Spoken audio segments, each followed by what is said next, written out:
and do what you do throughout the day, whether it's work or tend to someone else or do some volunteer work. Maybe it's just do some gardening in the backyard, maybe it's come to Toonies. You're supposed to be able to do that, yet you have these issues. It's going to make it much more difficult for you to get through your day if you're not sleeping correctly, obviously.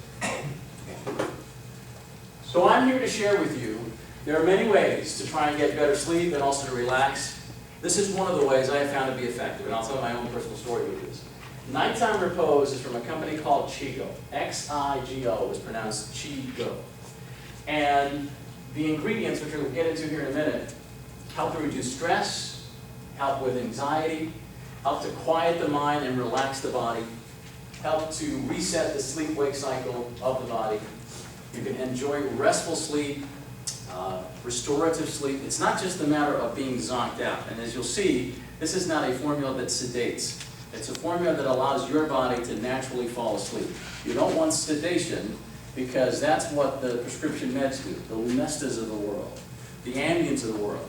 So they knock you out, but they also cause other major issues. So it's restful sleep we're looking for. You awake feeling rested and refreshed as a result of this. And inevitably, whenever I start talking about this, people start yawning. So it must be working. It's okay. It's all right. It's working. So what we do is we suggest individuals who are having these issues that we just talked about to end their day the Xigo way. One of the ingredients in nighttime repose is ashwagandha root extract. You've heard of American ginseng, right? You've heard of Siberian ginseng. Well, this is considered Indian ginseng. And don't think ginseng as something that will stimulate or hype you up or somehow cause you to have high blood pressure. The Korean type of ginsengs will tend to do that, and those are not recommended usually for American audiences, and certainly not for women. Maybe for older men, because they need a bit more vim and vigor in their life. And for younger folks, but we're not talking about that sort of property that these types of ginsengs have, the ashwagandha. It's an adaptogen. An adaptogen is a really fancy word for saying that it helps you to adapt to stress. That stress could be mental, physical, emotional, environmental. It's been used in Ayurvedic medicine. People familiar with Ayurvedic medicine, you have traditional Chinese medicine, you have Indian medicine, which is called Ayurvedic. It actually predates Chinese medicine. It's used as an adaptogen and as a powerful stress reducer. It helps to calm and soothe the central nervous system, that part of you that you can't control, unless if you are a monk, that you can meditate and then control that. Most of us cannot control our heartbeat. We can't control the stimulus or the electrical impulses that are going on in our bodies. Ashwagandha has been known to reduce feelings of anxiety, to promote restful sleep as well. In fact, in India, it is used in tea form as a method for people to fall asleep. One second, I think I had some, yeah.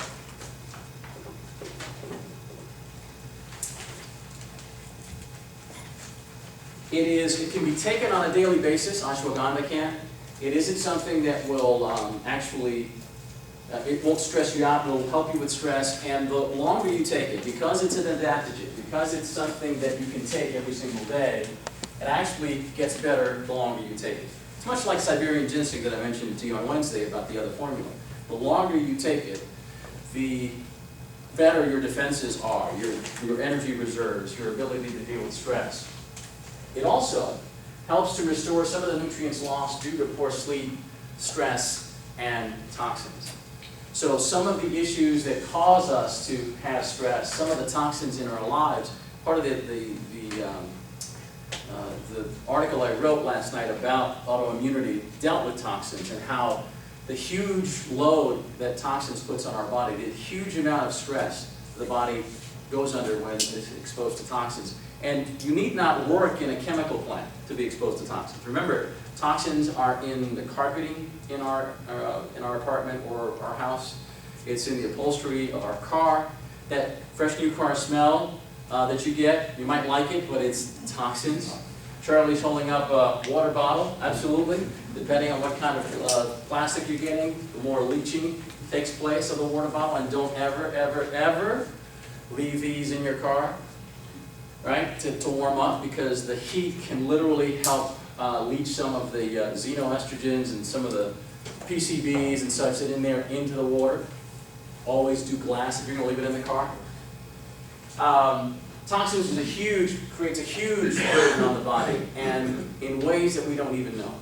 And so what we're saying is with ashwagandha root extract, there's 250 milligrams of it in the formula, and it helps to deal with the stress and eliminate some of the toxins, or deal with some of the toxins that your body deals with every single day. The other component is something called theanine. Anyone here a big fan of green tea? Yeah? Okay, fantastic. Do you guys drink it because you know it's good for you, it's got a lot of good things, or because you want a desired effect, like you feel a difference, you feel more energetic, or you feel calmer? What, Linda, tell me. Calmer. You do. Calmer? James? I know it's a polyphenols, a lot of polyphenols, so I know it's good for you, but I really feel calmer. Okay. Anybody else? I take it because I like it. Yes. And it's good. Yeah, good quality organic green tea is delicious. You know, you can doctor it up the way you want to. I take it because I know it's good for me. Gotcha. Okay. Anybody else take green tea? I take a couple of formulas. Sometimes I take a liquid, and then right now I'm taking the capsule. Right. And but it's got some other things. It's got black tea, I think, too. But it burns fat. Yeah, that's one of the things. Now, there are components in green tea, and James mentioned one of them, polyphenols, these antioxidants that are in there. It's one of the benefits that green tea affords the individuals. In fact, green tea, there was a study done years ago, and it was really a testament to how powerful green tea is and its antioxidant power. They showed how Japanese men had a much lower incidence of esophageal cancer than American men, even though Japanese men far outsmoke American men when it comes to cigarettes. Correct. But the thought process is all the green tea they consume. They drink green tea like we drink coffee here. And they drink lots of it, very protected, yes. For some people, it's a double-edged sword. Mm-hmm. I'll tell you what, for me, I get kidney stones. Interesting. And it's high in oxalic acid, Mm-hmm. very high in that. And that's what produces kidney stones. So Wow. I was going on it, and then I started getting kidney stones. Does it matter whether you take it in tea form or whether you take it in concentrated liquid form? Wow, okay. See, there are certain herbs that have that high content of that That's oxalic correct. acid. Interesting. I've actually never met, and I knew about that because I'd seen it, but I'd never met someone who actually couldn't drink it because of that reason, that it affected them that much. Many times they'll say to me, if I do the liquid herb extract, maybe not so good for me, but the tea, I can do that. A good, quality yogi tea, for example, green tea extract, in tea bag form is no problem. I don't know if they can remove it from the tea. I don't know. I think if they would have to, just like in any retail environment, there has to be a demand. If there's a demand for that, you'll see that the companies will start to change it and take that out.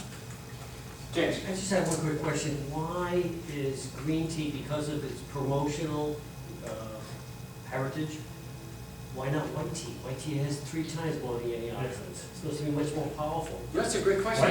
White tea is getting more popular. Yeah, I'm saying they don't promote it, they don't have a liquid yet, they do have tea bags from Japan, but 3 times more powerful. I don't know. I think maybe it's more that it's just more common. People know of green tea more so. And then you hear about oolong or black tea as well, but that, because of its fermented status, actually is oxidized and doesn't work as well, the black tea. Yeah, You can still take it, but it doesn't seem to work anywhere near as well as white tea or green tea. Now, green tea, one of the other components that it has is something called theanine. Theanine is the calming component in green tea. It's why some people prefer green tea over, say, coffee, because they get a bit of the caffeine in regular green tea, the one that has caffeine in it. But they also get that calming component called theanine. Now, what's wonderful is that theanine is, we have essentially 4 types of brainwaves. We have beta, alpha, delta, and theta. The delta and the theta are primarily for sleeping, deep REM sleep. Those are the ones we have to go through in the nighttime, maybe 4 to 5 cycles. The beta is when you're actively alert and awake throughout the day. You're in a business meeting, you're discussing your finances with your accountant, you're dealing with a particular issue that requires you to really think very clearly and intensively. That's the beta waves. And then the alpha waves are sort of the pre-sleep, sort of calm, relaxed. You're still awake, but you're also not as hyped up as you were throughout the day. Most individuals prefer or like that alpha wave state. I do. I love to work in that alpha wave state whenever I can, if I can do that. If you meditate, for example, it promotes more of that alpha wave state. Alert, yet relaxed. The thing about theanine, found in green tea, actually promotes both beta and alpha wave production in your brain.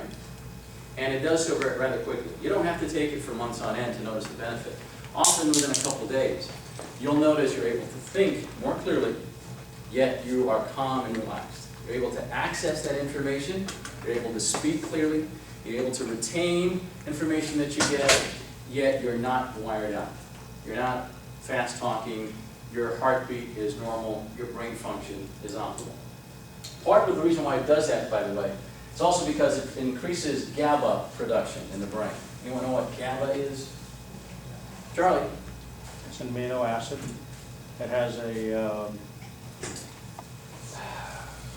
regulating aspect to it. Yeah, actually it has an inhibiting aspect. You have dopamine, which all of us like to have. It's that get up and go, that take on the world neurotransmitter, brain chemical, right? Dopamine gets us going, gets us, you know, it's the apprentice type mindset that you have. That's the, you know, the in charge, I want to conquer the world. And GABA is the, wait, relax. We're in Key West, let's just chill, right? So what happens often is that because of the issues that occur throughout the day, we're still processing those as we get to nighttime, and it isn't like we can flip a switch. I'm just going to mess with your video for a second, Jeanette. Flip a switch, all of a sudden turn off those thoughts, right? The whole idea is that unless you purposely do something to ease yourself into sleep, often you'll be going to bed with all those things running in your head. I mentioned on Wednesday, my wife is famous for doing that. She'll be going to bed at 10:30, 11 o'clock at night. I'm still up because I'm watching the ball game, I'm watching the Heat lose again, I'm watching the Dolphins lose again. I'm on the computer, and as she hits her head to the pillow, she's saying, "Don't forget to take out the garbage." And I'm like, I forgot at 7 o'clock tonight. I zoned out, right? For an overactive, chatty brain, you want something that will help you ease and calm that down. Theanine is excellent for doing that. It's absolutely excellent for doing that. So it quiets an overactive and chatty brain. That's the third component. The second component.